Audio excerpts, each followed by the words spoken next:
wrestling with AEW WrestleDream. It was Yeah. it was Are you trying to get yourself typed out, Calico? I am. I am totally not trying to hype myself up for a pay-per-view that was just so fantastic. Why would I? Yeah. It was See, there you go.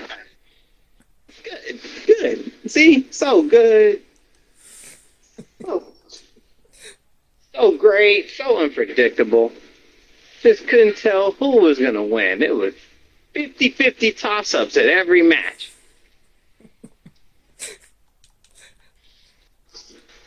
For our viewers out there, if you are a fan of AEW, I would advise to turn back now. It was 2 weeks ago, in St. Louis, Missouri.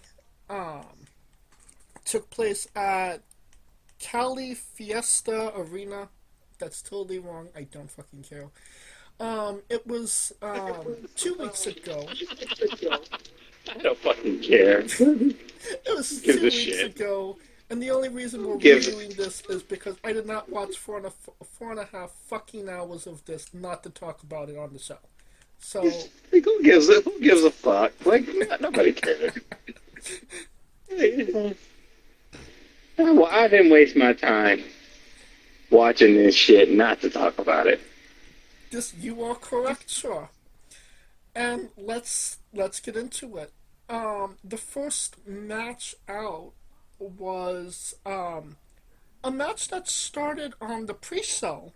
FTR, Cash Wheeler, and Dax Hardwood with Stokely Hathaway defeated Speed Testicle, Mike Bailey, and Kevin Knight in 13 minutes.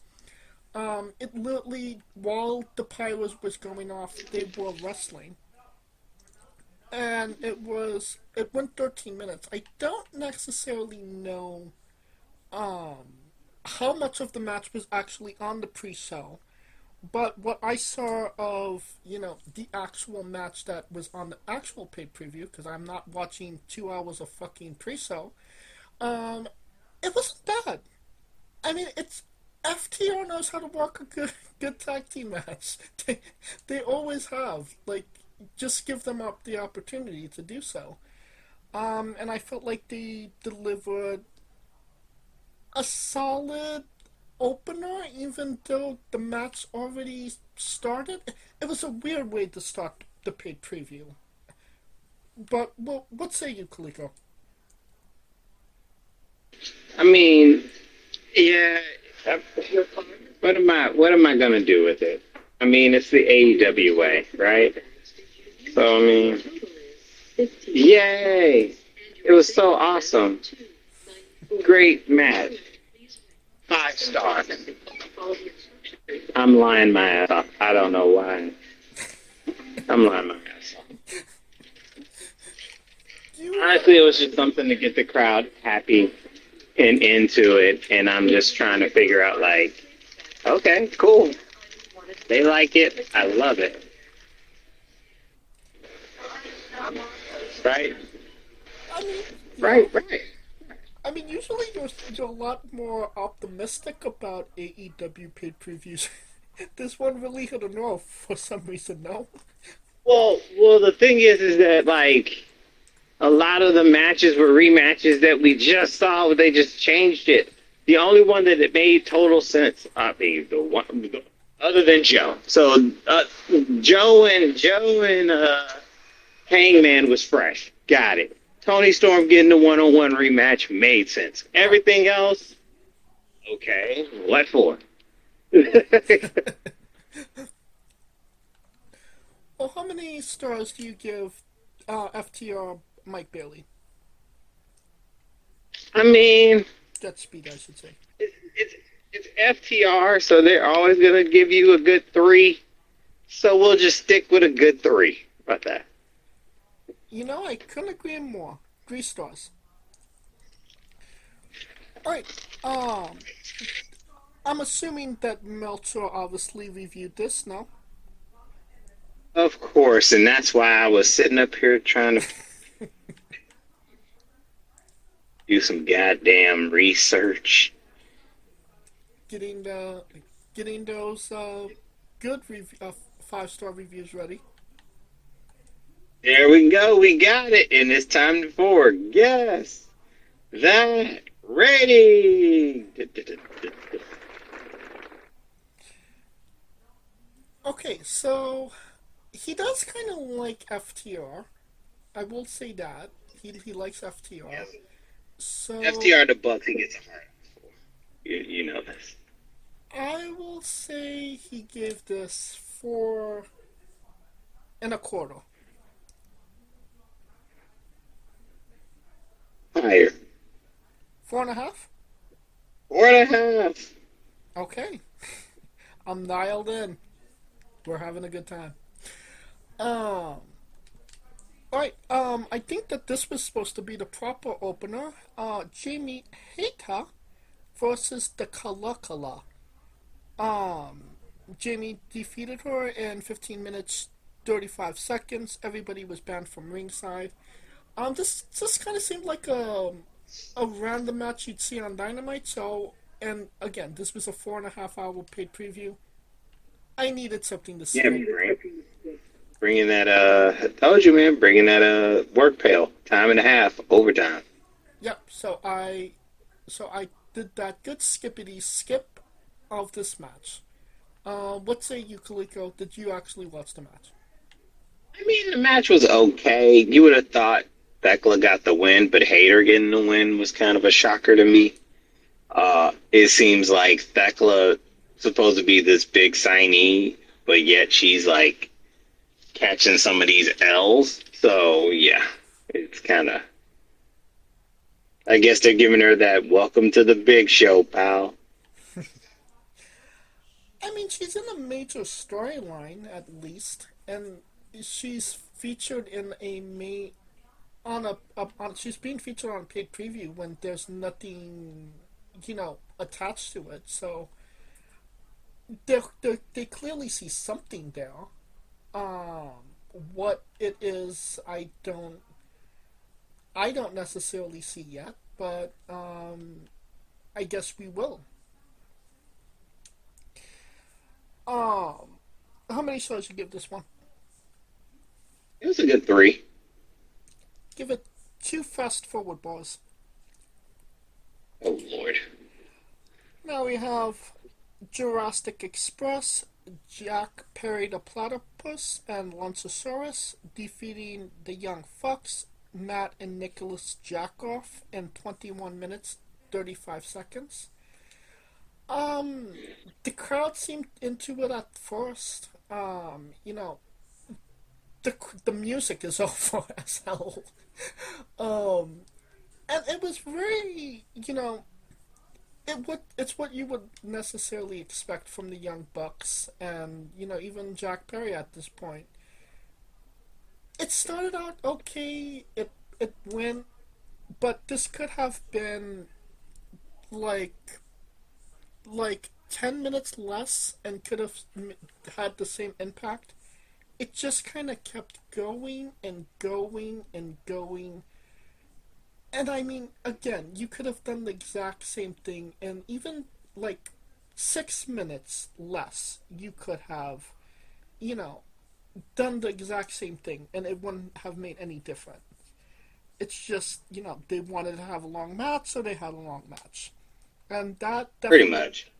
That definitely takes away my enjoyment, because if it just goes on and on and on, then, you're not, oh, I can't wait to see who wins this match. When is this match going to end?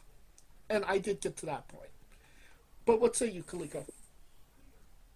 I mean, I get what they were trying to do, because they're trying to build the story of the whole.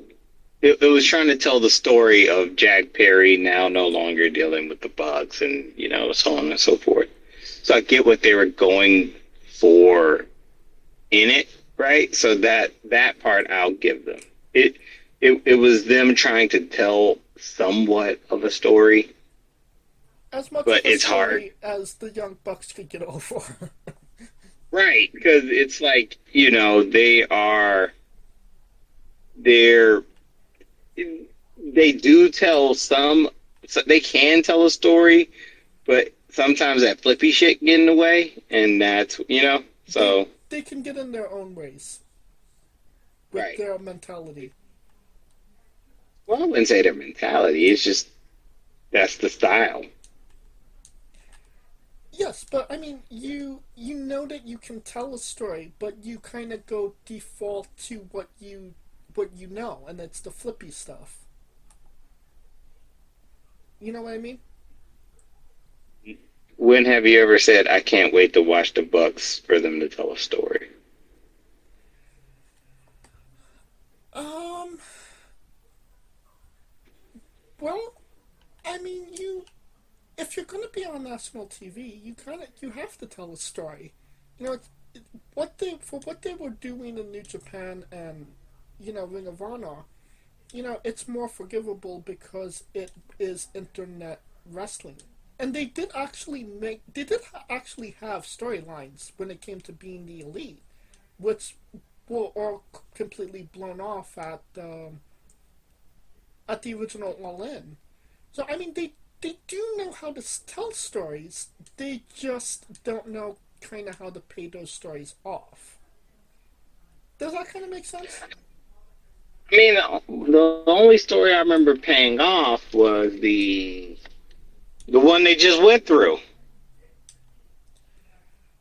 Uh, the with Jack. with Swerve and Osprey. I mean, yeah, true. But I mean, I didn't. I mean, it's a story. I wouldn't say that it was a story that I wanted to see, really badly. But I guess it is something that they did. Yeah, so I mean, Oh,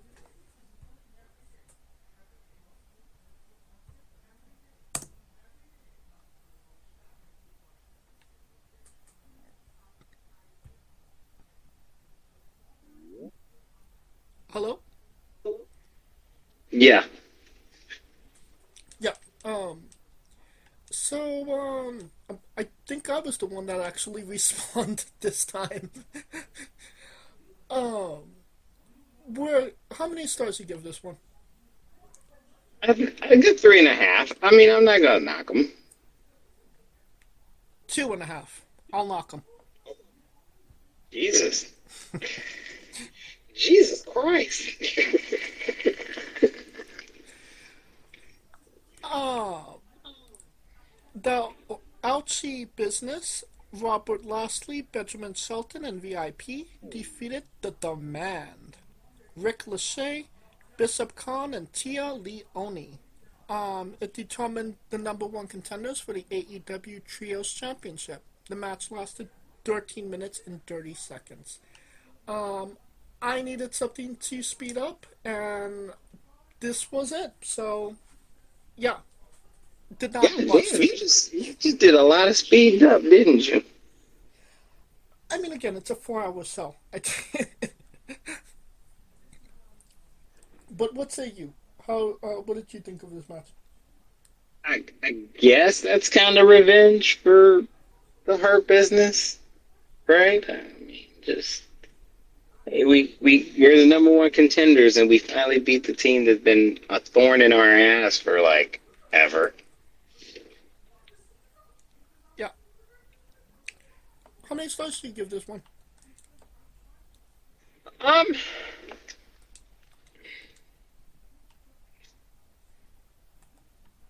3.25, because like once again, it was kind of an extension, and they just added a stake where we kind of figured Hurt Business would get the get back, but okay. Right. Hard Business got their heat back. So yay? Question mark. Yay. Oh, we completely forgot about Meltzer. Uncle Well, Dave? Meltzer didn't even rate that match, so you ain't got to worry about The that. fuck? Was he taking a shit on that match? Threw me off too. I was like, wait a minute, what? But the last, did he do Jamie Hayter Tekla and Jurassic Of Express? course. Okay. Of course he did, though. I mean, of course he's doing the Bucks. You really think he's not going to do the Bucks? Yeah. But I mean that explains it. Right after the Young Bucks matches, he was too drained from coming as much as he did. That it makes complete sense. Okay, so Tekla Hater, I think he would give it maybe a 3.5. Lower. 3. Higher. 3.25. That good old quota. Damn it, you quarter. Okay, so the Young Bucks is in this next match. 4.5. Higher. 4 7/5. Or 7/5. Gotcha. Alright, AEW TNT Championship. Kyle Flatulence defeated Mark Briscoe in 24 minutes 25 seconds. I mean, I love Mark Briscoe, but I don't feel like I ever thought that he was going to win this match. It was just kind of a match to get, Fletcher, a win. I mean, I think it was a good match, but again, way too long of a match. What say you, Kaliko? That's essentially what it was. You kind of knew that that wasn't going to be the case. You kind of knew he wasn't going to win because it was just meant to give what's the word? Give Fletcher get him back on track, pretty much. Right. And I mean, I think it was I want to say it was successful. Maybe it wasn't, but I mean, he won, and again, There it is. it was too long, and Pretty that much was kind of it. You won, and that's about good as it's going to get. Yeah. How many stars? I mean, the fact that we knew that was going to happen, how could I give it anything less than a 3? I'm actually agreeing with you. 3 stars. Right. Now, Uncle Dave. Kyle is kind of his boy. He's kind of digging what he's doing right now. 4 stars? Oh, Fletcher's good. Now, Fletcher's good. Higher. But, yeah, and Fletcher's good. I'm not going to say he's not. So, there you go. 4.5. Higher. 4 7/5. 4 7/5. Nobody's getting that elusive 5th star yet, but we know it's coming. Oh, it's coming. May not be coming where you think it's coming, but it's coming. And that's what got it a 5th star. AEW Women's World Championship match. Chris Statlander defeated Tony Storm in 16 minutes 35 seconds. This was a good match. Chris Statlander is such an underrated wrestler.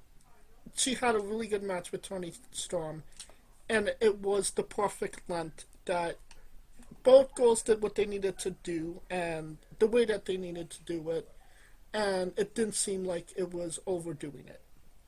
So, yeah, everything worked in this match for me. What say you, Kaliko? Well, Styles makes fights, and I think this is probably the second biggest girl Tony has fought since Megan. You would have thought Megan would have had this kind of a match with her, like in that same vein. With that being said, the right person won and it gives Statlander the credibility of and is to give AW credit. I like how they had Statlander win the belt without Tony really getting tossed around and then coming back with the rematch and going, okay, now you know who is the dominant person in the division. So kudos. And I do feel like that this is a Tony Storm call is to do this, not necessarily a Tony Khan.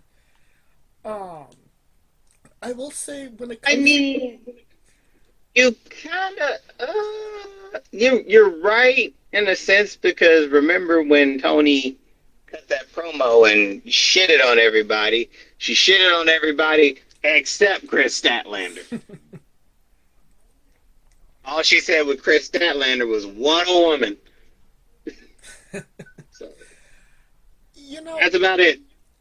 see what Tony Storm, when it comes to women's wrestling, has been very giving when it comes to a lot of the things that she's done. Like she'll take an L when she needs to, and she has taken L's. She just hasn't taken L's when it, obviously mattered, when she has to, defend the championship. When the chips are down. Right.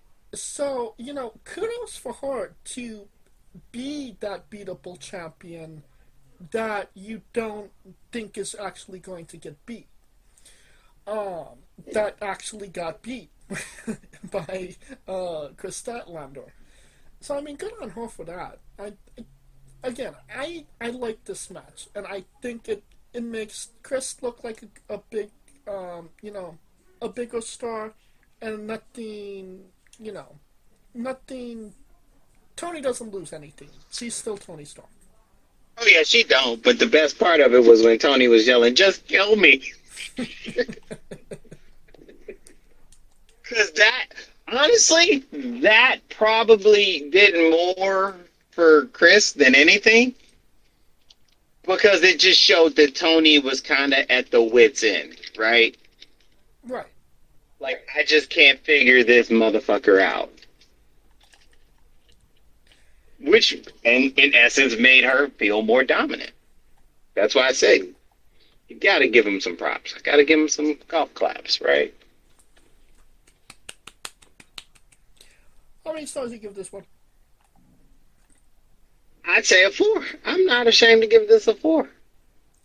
I agree. A 4. So, after the match, obviously, Chris gets a big, nice little, celebration that was interrupted by Mercedes. And, Mercedes literally just tells her, go away now. I'm going to defend my championship. And I hated that because Chris just left the ring. And it felt like Mercedes just bitched her out. And, well, yes, she wrestled Mina Shirakawa for the TBS championship. And the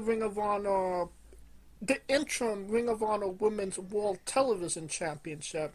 Mercedes won the match in 16 minutes, 10 seconds. I was obviously legally obligated to watch this match because Shirakawa was in it.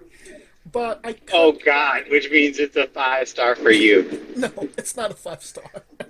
Okay, all right, she is not... I like Mina, but she is no Lola Vice. But I will say that I couldn't necessarily...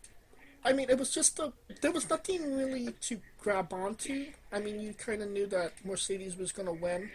And I wasn't necessarily over the fact that she bitched Chris Statlander out. And the match went too long for me to even kind of get over that fact. So it kind of... The match was kind of doomed from the start, in my opinion. Really? But I will say this. They did bring it around for the end because when Mercedes was holding the championship and Chris Statlander actually came back and said, you didn't bitch me out, I'm bitching you out, and, beat her up. that is what made me, really get behind Chris even more.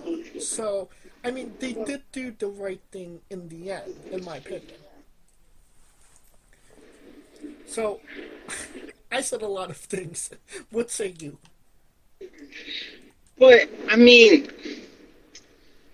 that I kind of figured that was gonna happen because Chris is not a person that's a talker.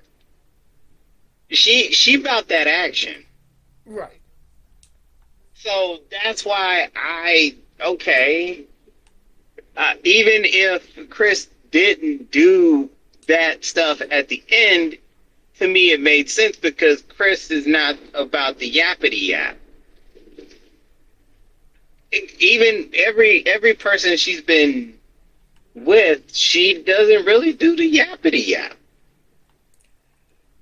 Um, I'm trying to think of a Chris Statlander promo at this point. That's my point. I mean, Stokely was talking for it. I mean, I'll put it this way. I'm not saying that she won't cut a promo. I'm just saying her character lends to be a character of few words. Right. So because she gonna talk with them balls, that's what she gonna do. Actually, I will take that back. I do remember Chris Statlander promo. When when they were doing the TBS title tournament, even like before Mercedes came, and she cut a promo about how she should have been in it and she wasn't. Ruby Soho actually beat her to advance, and people actually booed Ruby because people really got behind Chris in that promo. I can't remember all of the specifics, but I do remember it was a solid promo that actually got Chris some favor at the time. That's true, but that's one out of how many years she's been there? Yeah, and she's been there 6 years, so I get what you mean. Like, she just a motherfucker about that action. Even with the whole alien thingy, she was still about that action. How many stars you give this one? The meters? I mean, until we knew Mercedes was going to win. I mean, I'm surprised you even reviewed it because I was just going to go next. But then again, Well, we kind of knew what was happening there. Chris Statlander got her comeuppance. Mina was in the match and Mina danced. 4 stars. Oh, gosh. Yes. Bandito, Bro Ditto, I should say, comprised of Bandito and Brody Burger King, defeated Kazuchika Okare and Korkutska Take Shitter to retain the AEW World Tag Team Championships in 27 minutes, 25 seconds.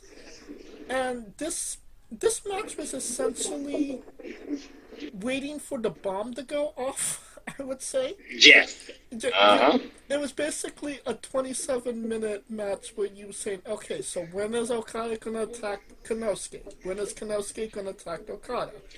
Who's taking the L here? Yes. I will give Okada the credit. He did take the L on this one. Protecting, Konosuke a bit because, I mean, the championship he's holding is, obviously more prestigious than the one that Okada's holding. So I definitely give him that. Again, they could have did this in half the time and it still would have been just as effective. I digress. It is what it is. But I will say that the payoff was satisfying. I'll give them that it was satisfying. What say you, Khalid? I mean, Okada only is the intercontinental champion, whatever the hell it is now. He gets 30. but off of that, but and it also made sense he took the pin because now it has Konosuke thinking like this motherfucker. So that's the thing. I like the fact that it's taking turns where one can blame the other for the downfall, right? Right. And you saw that tension like pop up Wednesday. So it's gonna get it's there. We're just waiting on the. It's like a champagne cork. You're just waiting on the shit to pop off. How many stars you give this one? I mean, it was a good build up. So 4.5, because we knew what was gonna happen, but just to see, not actually showing character now, kind of showing the little depth since he's been is good. Kaliko, you're breaking up a lot. Can you hear me, Kaliko? Oh.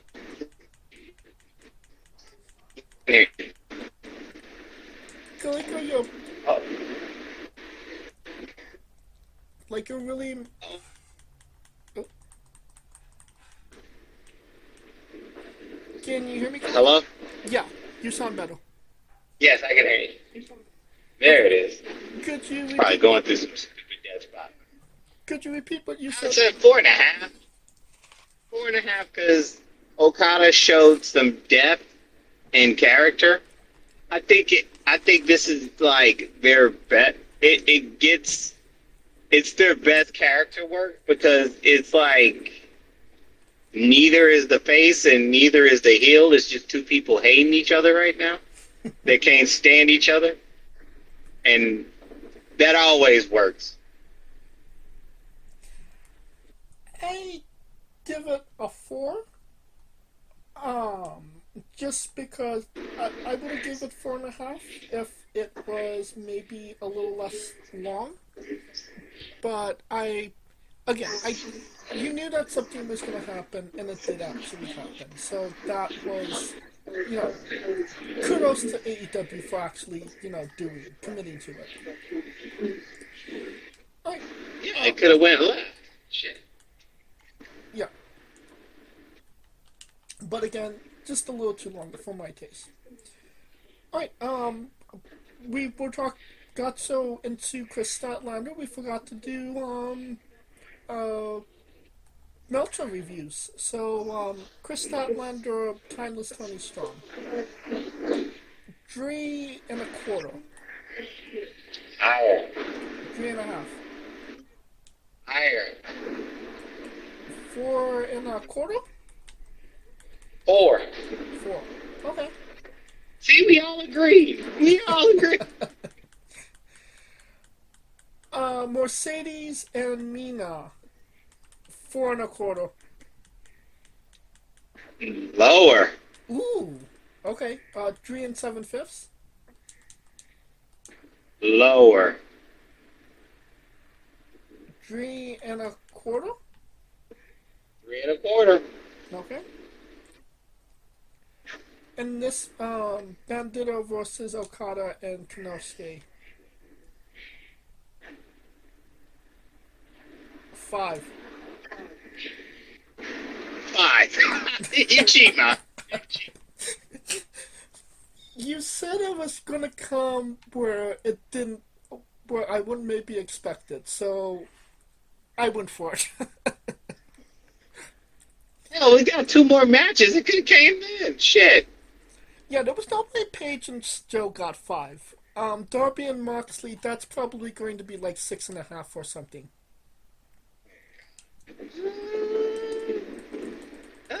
Well, we'll see. We'll yeah, we'll see. We'll see. Alright, Hangman Adam Page versus Samoa Joe. Hangman Page won in 27 minutes 25 seconds to retain the AEW World Championship. honestly, if any match deserved to be as long as it did, this was definitely it.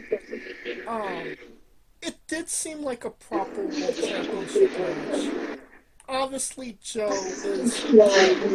Even if you know Joe isn't gonna win, you never know if Joe's gonna lose. And I can make the argument that Joe didn't necessarily lose this match.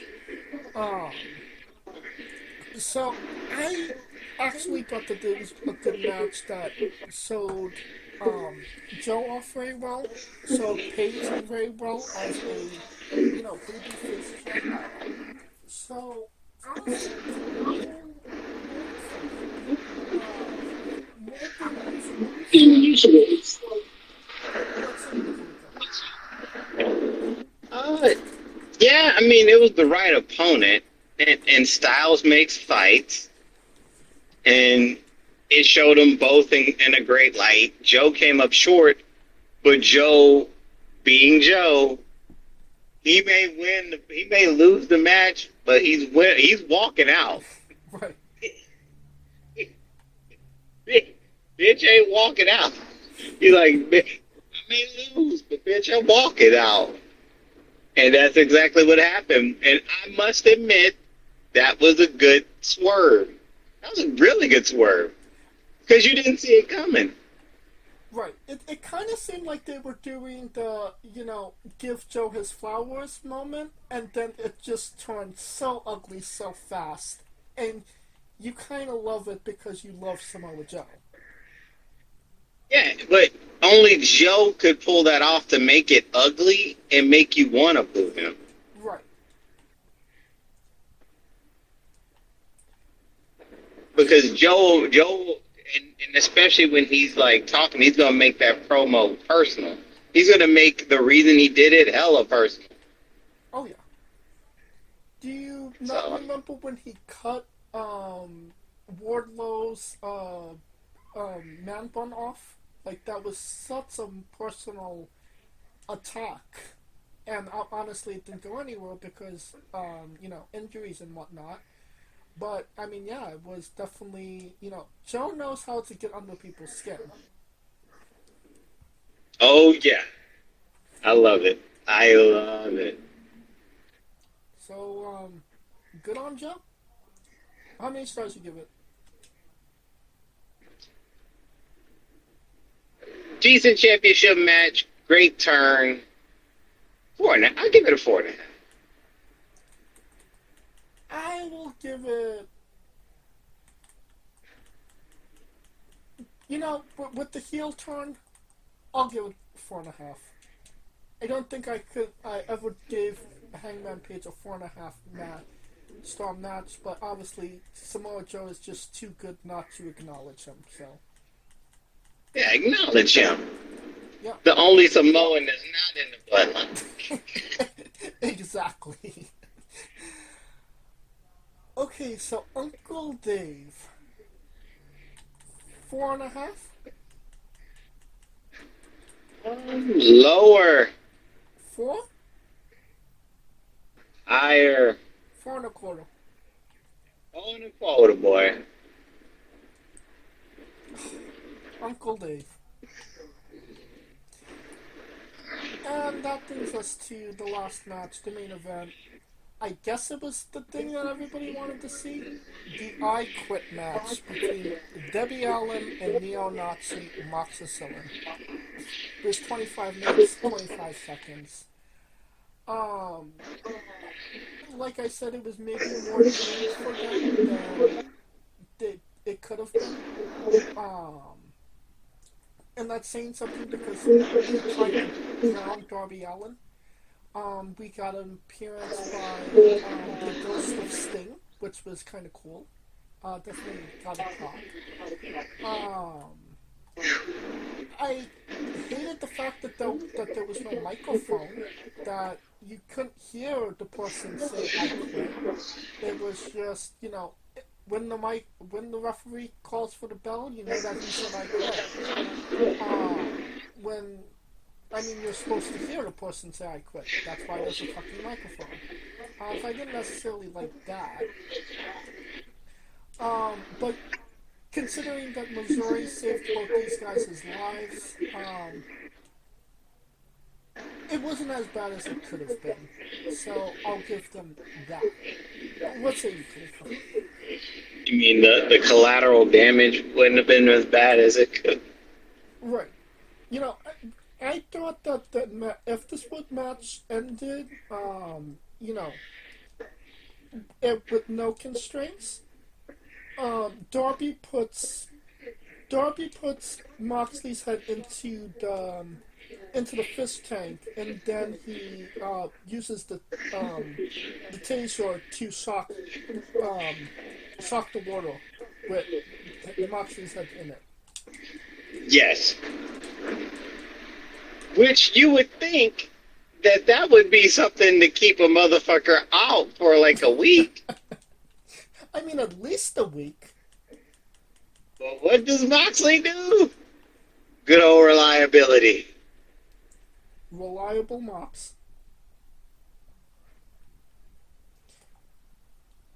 Oh well. Oh well. I mean, the fact that this match even happened is to me like, okay. Motherfucker was in a motherfucker bounced off the coffin like a basketball and got through in a fucking body bag, and all of a sudden now he's in a I Quit match with the same motherfucker who he tasered a nigga in a fish tank with water, and then 3 days later he's back in the bitch. I mean, these motherfuckers, these motherfuckers like Wolverine. They out here healing like Wolverine in this bitch. They're inhuman. So, I mean, do you, in your opinion, the crowd was chanting "This is Mordor." Do you consider that a good chant or a bad chant in pro wrestling terms? Name a Moxley match in which "This is Murder" hasn't been chanted. Yes, true, but do you find "This is Mordor" as a chant a positive chant or a negative chant? I would think it's a positive because no police is actually coming out to help them. When you got a crowd chanting "This is murder" and the cops are not intervening, I guess that's a good thing. I mean, it's a good thing for the person committing the murder, I'd say. But yeah, and not so good for the victim. I kind of interpret it as the crowd kind of admitting that what they're seeing is kind of phony. If that makes sense. Far-fetched. Yeah, like, okay, you're... Admitting is too far-fetched even for wrestling standards. Right.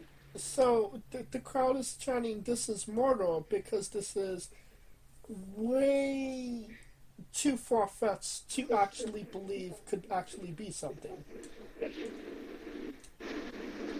Just my opinion. I mean, that's kind of true. Because, I mean, in a buried alive match, that's practically murder, and no one yelled, "This is murder."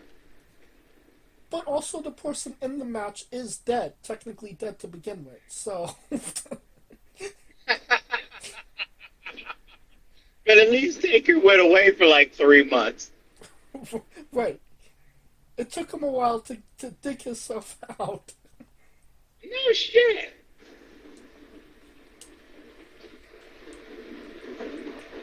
And at least he showed a hand like, "God damn, I ain't dying, but I'll come back eventually." Not 3 days later like Jesus up in this bitch. He's a neo-Nazi, he's not Jesus, Kaliko. I mean, him and Darby, they both come back 3 days. They're like, Jesus. Shit. They both pulling that Jesus Christ. I kind of felt like the ending was a bit flat, too, if I'm being honest. Because I mean, again, we got to see the ghost of Sting, which was kind of cool, if I'm being honest. Um, and Darby ended with doing a scorpion deadlock on Mox.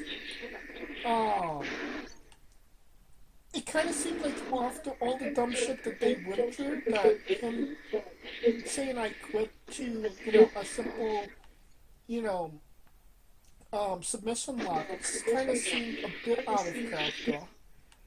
I get where, they couldn't do something incredibly wild because of, standards and practices. Um, I resent that because what didn't Hangman hang a motherfucker over the fucking top rope with a goddamn leash and chain? I mean, come on. But that wasn't in Missouri. I'm saying that they had to show constraint because they were in Missouri. I don't know. I mean, constraint in the sense of them not bleeding themselves to death. Not in constraint of storytelling. They put a fucking fish tank with a taser. What more? No, they didn't. They didn't taser the. They didn't taser the fist tank. I thought that was going to be the end. It wasn't the technical. Yeah, end. but that's my point. Like the fact that was there, the leash over the top rope, is the least of the concern. You see what I'm saying? So I'm like, what are we talking about here, Willis? So, how many stars do you give this one? I mean, like I said, this match shouldn't have been a thing in the first place. I mean, it feels like every match Moxley and Allen has been blow-off matches. Somebody's blowing off, but it's not them. If you know what I mean. So, I mean, Sting came back 3.5. There you go. That's your reasoning. That's the rationale. The rationale. Sting made a pop. Sting popped his ass in there with his white hair, looking like he popped in like a crow version of Raiden. Okay, 3.5. 2.5. Nothing made sense. It was violent, even though they had to constrain their violence, and it doesn't end after this. So for all that reasons, I'm out. Turn the chair around. There you give Sting 2. I'm not giving Sting 2. I'm giving Darby and Mox 2. Sure. I mean, Sting's appearance bumped it up to 2.5. So I mean, he did give it a bump. Yeah, that's me. At least I gave Sting 3. Sting, I gave you 3. Okay, Uncle Dave. Thinking.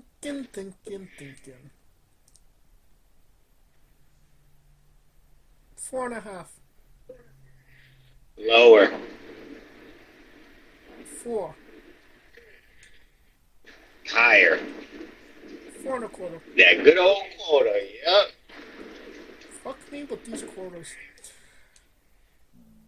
Alright. Show as a whole. Thumbs up, thumbs down, thumbs in the middle. I mean, it was a cool show. I mean, it had some good highlights, and it had some cool, and it had some repetitive matches. It's just a mix, the blend. So, to me, it was in the middle. I will agree with that. The good shit that they actually did, and they did actually deliver some good shit, was good. But the bad shit is obviously going to be bad. All bad, yeah. Mm-hmm. Alright. That will conclude our coverage of AEW WrestleDream. Hey folks, this is the Colossal Mike Law, and you are listening to Wrestling with Entertainment.